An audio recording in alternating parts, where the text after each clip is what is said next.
Module 9, Non-Biological Buffer System. Hello and welcome everyone. Thanks for tuning in with me today. I'm Jordan Larenfeld and today I'm going to be talking about buffers. In particular, we are going to talk about non-biological buffer systems. Let's get started. Okay, let's start by reviewing buffers.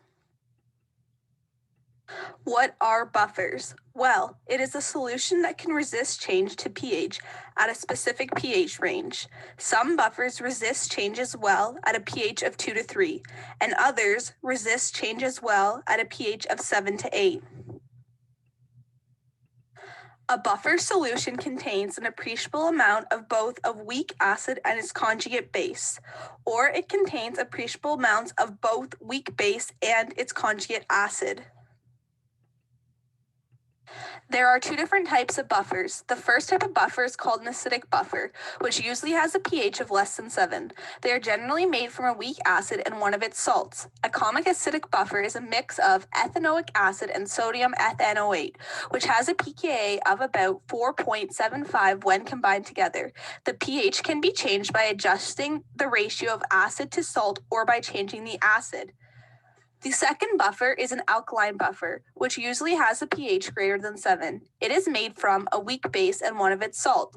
A common alkaline buffer is a mix of ammonium and ammonium chloride solution. They have a pKa of about 9.25 when they are combined together. So how do buffers work? Well, buffers can neutralize small added quantities of either strong acid or strong base, which allows the average pH to be maintained. This makes either a weaker acid or base. Let's look at an example. Acetic acid is a buffer as it has a weak acid and its salt. It keeps the hydronium ion concentration the same by adding small amounts of strong acid or strong base. If a base like sodium hydroxide was added, it would react with the hydronium ions. So, more of the acetic acid would react with water, making the hydronium ion concentration return to its original value. If an acid like hydrochloric acid was added, then the hydronium ions from the hydrochloric acid would mix with the acetate ions to make acetic acid molecules. So again, the hydronium ion concentration has a very small increase and the pH barely changes. Now, if we look at this bottom equation, we have an acetic acid buffer. It reacts completely with a strong base and forms acetic acetate. It shifts the equilibrium to form a weak base. So, if you were to add a strong base to acetic acid, the acid and bases would mix together to neutralize to make acetate ions, a very weak base. And if you were to add a strong acid to a solution that contains a lot of acetic acid and acetate, it will react with acetate ions and shift the equilibrium to the left and form weak acid. Normally, a strong acid would change the pH a lot when reacted with acetate to generate acetic acid. However, converting a strong acid to weak acid is a buffer. The weak acid will come to equilibrium, and overall, it has a minor effect on the pH. With a buffer, the salts of weak acid and conjugate base resist changes of pH with strong acid and bases. It keeps the pH of the solution constant. Okay, now I would like you to try and identify which of these are a buffer. The first one is HCl and NaCl. And HCl is a strong acid, so this is not a conjugate pair, and you cannot make a buffer with a strong acid. This is not a buffer. The second one is HClO and LiClO2. HClO is a weak acid and LiClO2 is a salt, which breaks up into. This is not a conjugate pair as they do not differ by 1. This is not a buffer. Okay, third one, HF and KF. HF is a weak acid and KF breaks up into. Yes, this is a buffer. And last one, CH3NH2 and CH3NH3Cl. CH3NH2 is a weak base and CH3NH3Cl breaks up to. It is a salt. Weak conjugate acid. Yes, this is a buffer. Now, remember to ask yourself, is everything weak? Must be weak acid or weak base. Nothing can be strong. And do we have a conjugate pair in solution? Really quickly, let's review the Henderson-Hasselbalch equation, which allows us to approximate the pH of a buffer solution. This equation can be used when appreciable amounts of conjugate acid and bases are in the solution. So, the ratio of conjugate base to acid has to be between 0.1 and 10. Second, it has to be appreciable amounts, which means enough of both. Buffers have high concentration of ions, so HA and A- have to be 100 times greater than K in solution.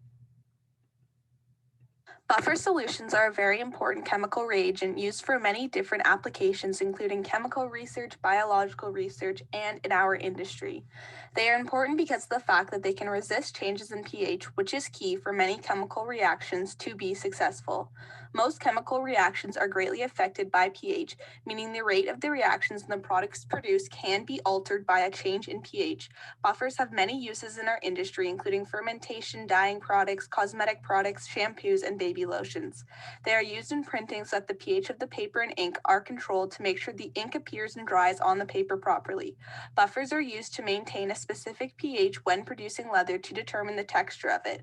Buffers are also used in the solutions of calibration of pH meters. Okay, let's talk more specifically about cosmetic products. Buffers are used in the production of cosmetic and personal hygiene products to keep a natural or alkaline pH. Buffers prevent skin irritation as they stop the product from being too acidic or alkaline. If we look at shampoos, a buffer of citric acid or sodium citrate is used to achieve a slightly acidic pH. The buffer opposes the regular alkalinity of the products in the shampoo that could burn the scalp. Another example is soap, which has a high pH, so is buffered to have a pH of about 5.5. I'm sure you are all wondering about how baby wipes work, especially Pampers, so let's dive into the science behind them. Pampers Baby Wipe uses a mild cleansing lotion that is water-based to be able to clean the mess on the baby. Within the lotion is a citric acid-based buffer to help keep a low buffering pH system so that the natural pH of the skin remains the same. Baby's skin has a natural pH of 4.5 to 6. However, the mess inside dirty diapers can increase the pH, causing the skin to become easily irritated. So, Pampers uses buffers within the lotion to help keep the baby's skin at its natural and healthy pH. Another example of buffers can be seen in fermentation, meaning that buffers are used in the production of alcohol. In order to produce a high yield of fermentation, the pH must be maintained. Yeast is an organism, therefore, if the pH is too high or too low, it could prevent it from growing or possibly kill it. The process of fermentation in beers is similar to when muscle cells are lacking oxygen. Muscles release carbon dioxide and lactic acid in fermentation. However, yeast releases carbon dioxide and ethanol. Yeast likes a pH between 4 to 6, so buffers are used to keep the pH within this range when baking or brewing. The buffer absorbs any extra acidity or alkalinity, thus the pH only changes if the buffer is neutralized. Now let's look at a practical example of buffers. You wish to prepare 19 liters of 1 mole sodium phosphate buffer with a pH 5.2. You have 1 mole monosodium phosphate and 1 mole disodium phosphate. How much do you need of each solution to make the desired buffer? pKa of 6.82 at 25 degrees. We insert the pH and pKa values into the Henderson-Hasselbalch equation. Subtract 6.82 from each side and take the antilog of each side of the equation. So, to make 19 liters of the desired buffer, combine 0.445 liters of disodium phosphate and 18.55 liters of monosodium phosphate. Combining these volumes will give us 1 mole sodium phosphate buffer with a pH of 5.2. Hence, we will need 18.955 liters. There are also buffers in our environment, which can be found in natural water, seawater, and soil. An environmental buffer is anything that helps to keep the natural environment balanced, hence protecting our natural ecosystem and preventing pollution. In natural water such as lakes and streams, the sediments within them are buffers that help support the aquatic life. Carbonic acid bicarbonate is a very important buffer in water surfaces. Limestone is a common form of calcium carbonate. Acid rain can assist the breaking of calcium carbonate, which produces bicarbonate. The water surfaces are always in equilibrium with carbon dioxide, creating a carbonic acid in water. Limestone and rocks in natural water react with the extra acid to maintain the desired pH of lakes and streams. The main buffers in seawater are bicarbonate and borates. These buffers help the ocean absorb the carbon dioxide that is released in the atmosphere. As the ocean absorbs more carbon dioxide, more carbonate and hydrogen ions are also created.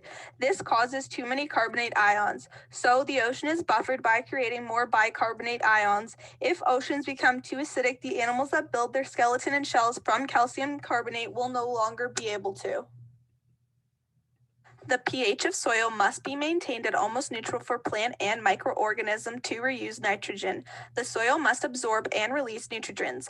Buffering capacity of the soil reflects how well the soil can withstand pH change. Different soils have different amounts of surface sites for hydrogen ions. When the soil has many hydrogen ions, it has a higher buffering capacities. Soils with clay and organic matter can withstand decrease in pH. Acidic buffered soils can withstand increase in pH. Neutralized soils can withstand increase in pH. Thanks for tuning in to Module 9. See you next time.